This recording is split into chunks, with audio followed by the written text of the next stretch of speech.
35 días suma ya Estados Unidos de cierre de gobierno. Iguala, por tanto, el récord anterior, que además fue casualmente también bajo el primer mandato de Donald Trump. En esta ocasión hablamos ya de un segundo mandato y hablamos de un cierre que no se preveía tan largo a priori, pero que, como decimos, ya ha igualado el récord anterior y la previsión es que lo supere. De hecho, en apenas unas horas ya podremos hablar oficialmente del cierre más largo. Mientras tanto, Donald Trump apela a la opción nuclear para eliminar el filibuster, esta obstrucción parlamentaria, para no tener que conseguir esos 60 votos necesarios en el Senado, cuando ahora los republicanos tienen 53 escaños y no llegan a los votos necesarios, al número necesario para poder desbloquear esta situación y, sobre todo, reabrir el gobierno. Una batalla, la del cierre gubernamental entre republicanos y demócratas, mientras ya comenzamos a mirar a las elecciones de medio mandato, en una jornada además en la que determinados ciudadanos, según los estados en los que estén, tienen una cita con las urnas. Aunque Nueva York pueda acaparar los titulares, Virginia y Nueva Jersey elegirán gobernador. Y hay que ver también hasta qué punto la votación de la propuesta 50 de California, que redefiniría el mapa de los distritos electorales, podría también marcar la tónica o ser un punto de inflexión decisivo de cara a esas elecciones de medio mandato. Hablamos con Andrea Betti, profesor de Relaciones Internacionales de la Universidad Pontificia Comillas. Andrea, ¿qué tal? ¿Cómo estás? Muy buenas tardes, muchas gracias. Muchas gracias por acompañarnos en un día, como decimos, en el que muchos estadounidenses tienen una cita electoral clave. Pero antes de pasar, Andrea, a algunos de los principales puntos de esa cita con las urnas, Donald Trump ya este domingo en CBS News, en el programa 60 Minutes, hablaba de esa opción nuclear para desbloquear el que ya se está convirtiendo, y podríamos decirlo casi oficialmente, en el cierre más largo de la historia de Estados Unidos. Es una opción, sin embargo, peligrosa, porque destruye una norma de convivencia clave entre partidos y podría tener consecuencias imprevisibles, porque claro, los republicanos de aquí a unos años pueden perder el control de la Cámara, y si los demócratas heredan esta situación en la que ya no exista la norma de los 60 votos en el Senado, claro, para los republicanos podría convertirse en un arma devastadora, en un arma que se les volvería en su contra. Por tanto, ¿cómo debemos interpretar, qué lectura debemos hacer de esta insistencia de Donald Trump en activar esa opción nuclear? Desgraciadamente es un ejemplo más de un proceso que estamos viendo en los últimos años en Estados Unidos: la extrema politización de las instituciones, la extrema politización de las reglas del juego, incluso las más básicas.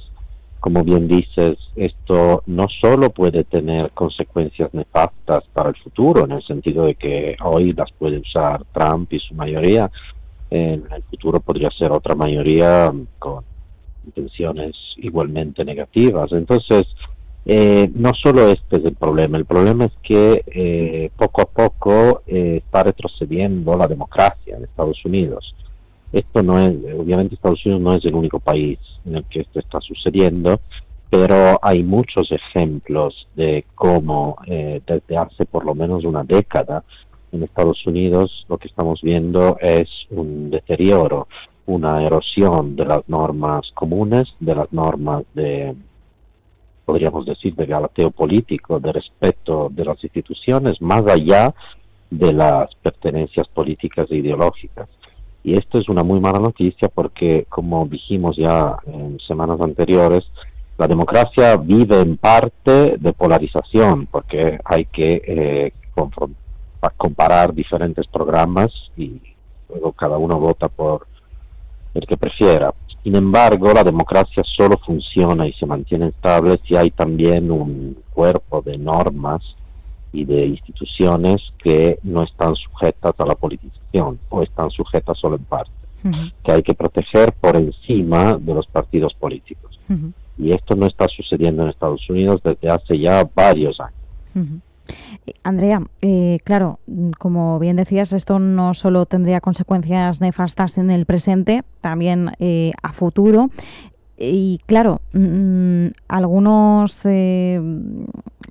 voces apuntan a que Trump está instrumentalizando este cierre de gobierno para reforzar una narrativa anti-establishment, pero bueno, en el caso de la opción nuclear incluso estamos viendo que el Partido Republicano no apoya este movimiento en su totalidad. Ya hemos dicho que hay voces que opinan que esto se podría volver en su contra. Me pregunto también hasta qué punto la insistencia o la presión de Donald Trump por seguir en esa vía podría incluso volverse en su contra dentro de las bases del Partido Republicano. Seguramente, sobre todo en caso de que haya cambios de mayoría en las próximas elecciones de midterm, o en el caso de que los demócratas vuelvan a conquistar la Casa Blanca y el poder legislativo en una futura elección presidencial. Dicho esto, Trump no da la impresión de estar muy interesado en estas cuestiones de respeto institucional.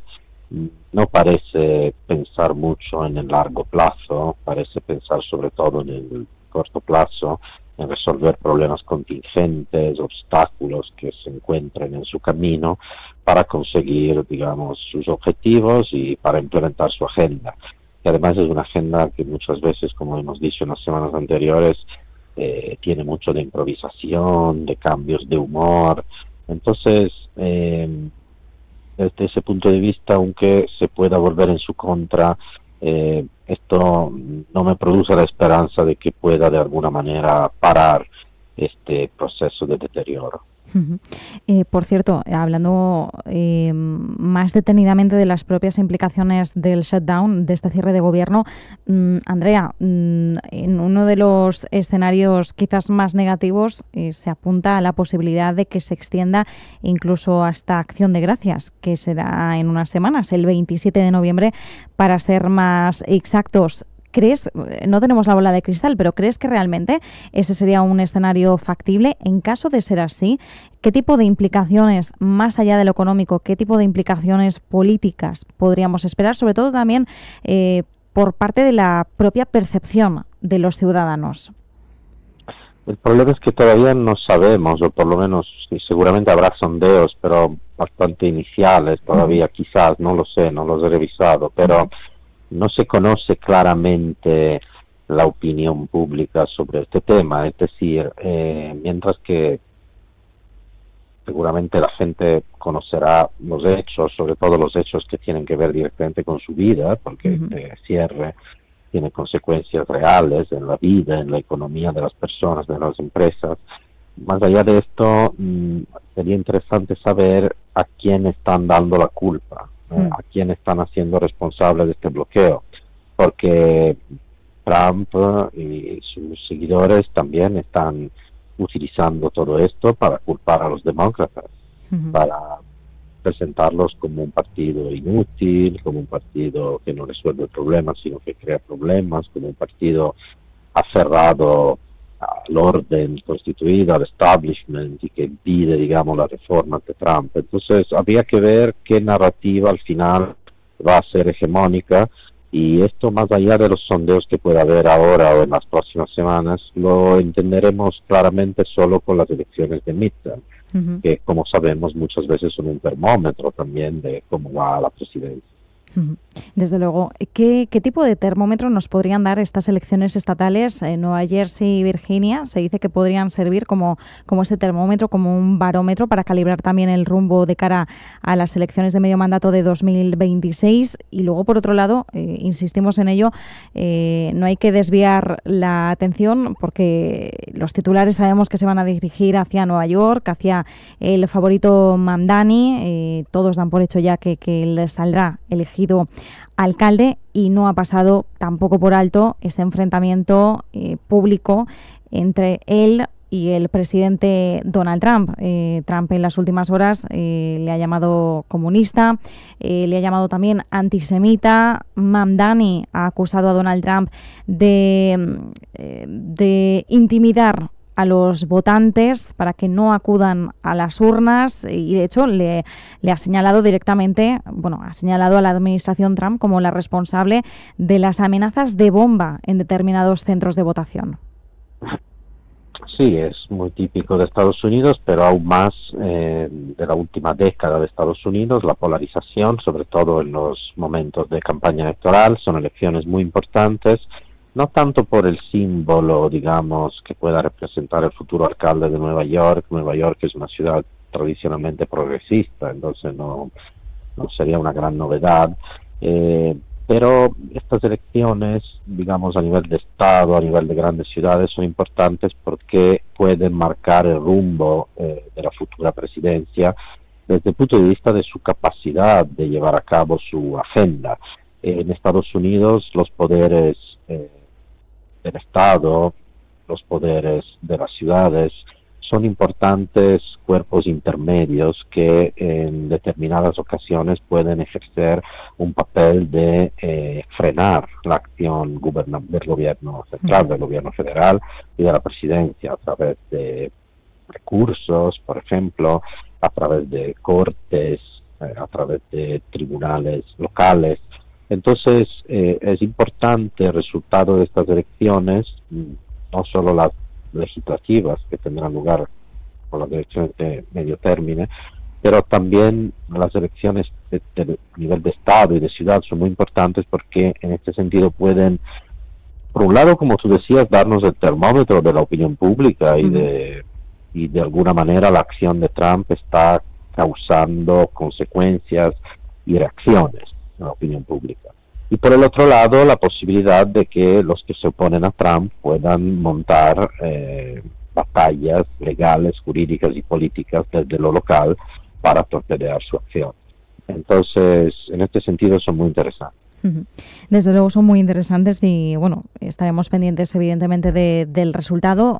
Queda mucho todavía para las elecciones de medio mandato, no tanto, pero queda un año y bien sabemos que en el transcurso de un año pueden ocurrir muchísimas cosas por el hecho de que, Donald Trump no lleva todavía un año en el poder y desde luego hemos tenido unos meses muy intensos y repletos de referencias, no solo en el ámbito de la política nacional estadounidense, sino desde luego también en el ámbito económico y también geopolítico.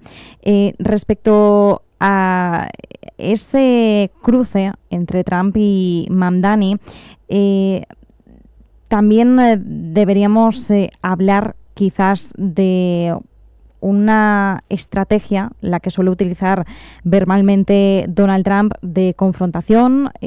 Mamdani decía directamente intimidación. No es la primera vez que califican a Donald Trump como un bully, como un matón o como un abusón. Sin embargo, ¿hasta qué punto, Andrea, esa es la mejor estrategia de cara a intentar mantener ese control narrativo, tanto respecto a la trayectoria o el rumbo del Partido Republicano, como sobre todo la percepción que puede tener el propio electorado conservador? Desgraciadamente es una estrategia, la de la polarización extrema, que produce resultados. Produce resultados nefastos desde el punto de vista de las mayorías que se forman, sin embargo eficaces desde el punto de vista de los que las persiguen. Entonces, es una estrategia que estamos viendo desde hace muchos años en la política estadounidense, y no solo en la política estadounidense. Tiene consecuencias muy tóxicas para el sistema democrático, favorece esa politización de las instituciones de la que hablábamos al comienzo de esta entrevista, y por lo tanto ya nos estamos acostumbrando a esto en las campañas electorales estadounidenses y en la política estadounidense en general, y esto obviamente es muy desafortunado. Entonces, yo no sé si esto al final va a producir buenos resultados para Trump. Eso depende de muchas circunstancias. Lo que sí sabemos y observamos con preocupación es que hoy en día en la política estadounidense buscar la polarización y la división constante produce muchas veces resultados positivos desde un punto de vista electoral. No es solo la política que está polarizada en Estados Unidos, lo es la sociedad. Ahí sí hay muchos análisis y muchas encuestas digamos desde hace muchos años que miden las pulsiones de la opinión pública estadounidense. Hay mucha división, mucha violencia verbal y muchas veces incluso violencia física. Entonces, de retorno de la violencia política, muchas veces encuentra incluso el consenso de muchos ciudadanos. Por esto hay una proliferación, por ejemplo, de amenazas, de ataques a políticos, de atentados, a comentaristas, a ideólogos. Todo esto es muy desafortunado y desde mi punto de vista que los líderes políticos utilicen este método constantemente favorece estos procesos. Y por cierto, Andrea, hablamos de hasta qué punto las elecciones las elecciones estatales podrían marcar el rumbo de las midterm de 2026. También me pregunto, dentro también de la propia retórica de Donald Trump, dentro también de este uso de la disuasión o de las amenazas para poder negociar, sabemos que Mamdani es un escenario muy, muy realista que puede salir elegido como alcalde de Nueva York, y Donald Trump en ocasiones recientes ha amenazado con eliminar la financiación de Nueva York si Mamdani sale elegido. Claro, son palabras que no provienen de una figura, vamos a decir, menos relevante o que hable desde el ámbito privado. Son las palabras de un presidente. Esto nos lleva a reflexionar todavía más dentro de esta polarización de la que haces mención, Andrea, pero claro, ¿hasta qué punto ese control federal de Trump podría alterar esos patrones de financiación, de comunicación, de supervisión electoral a nivel estatal? Porque también Trump en esta última hora ha hecho acusaciones sobre una supuesta manipulación de los votos por correo en el estado de California, diciendo que los republicanos han quedado fuera de ese proceso de voto por correo. Hay muchísimos ejemplos ya de episodios de este tipo, de problemas. Estados Unidos tiene un problema histórico de regularización del voto. Esto lo hemos visto en muchas elecciones, no solo en las de Trump. Y digamos que hay investigaciones periodísticas, incluso académicas, que estarían documentando que muchos de los secuaces de Trump a nivel local utilizan técnicas para limitar el acceso al derecho a voto. Luego hay muchísimos recursos en cortes, en tribunales de nivel local, y vemos que obviamente la justicia tiene sus tiempos, pero hay, un intento de resistir estas técnicas, pero es una batalla muy difícil porque, como ya hemos dicho, Estados Unidos tiene un histórico problema con raíces muy profundas de institucionalización y regularización del voto. Desde el punto de vista de quitar financiación, estas también son medidas que Trump no tendría ningún problema en llevar a cabo. Seguramente estaría de acuerdo con ella. Luego intentará llevarlas a cabo. Algunas prosperarán, algunas menos, porque, repito, Estados Unidos tiene un sistema de poderes y contrapoderes, sobre todo a nivel de judicial, bastante imponente, que todavía permite resistir estos ataques. Pero al mismo tiempo, más allá de que sean efectivos, que en parte lo serán, y esto ya es grave de por sí, la otra parte muy grave de la historia es que aunque no sean efectivos y no prosperen, introducen precedentes, patrones de comportamiento político que pueden afianzarse y convertirse en características del sistema político estadounidense. Y con nuevos actores la cosa podría ser incluso peor que ahora. Claro. Entonces, esto es lo que preocupa de eso. Andrea, ya para terminar muy brevemente, que se nos acaba el tiempo, ¿crees que por tanto abordar o no abordar más bien la financiación de Nueva York podría ser la pataleta más esperada por parte de Donald Trump si realmente Mamdani acaba siendo el nuevo alcalde? No me sorprendería para nada que lo intentara. No me sorprendería para nada. Así que sí, yo creo que podría ser un medio para ejercer presión y torpedear la acción de un rival político. Pues nos quedamos con esa clave. Andrea Betti, profesor de Relaciones Internacionales de la Universidad Pontificia Comillas, muchísimas gracias. Un abrazo. Muchas gracias a vosotros. Un abrazo.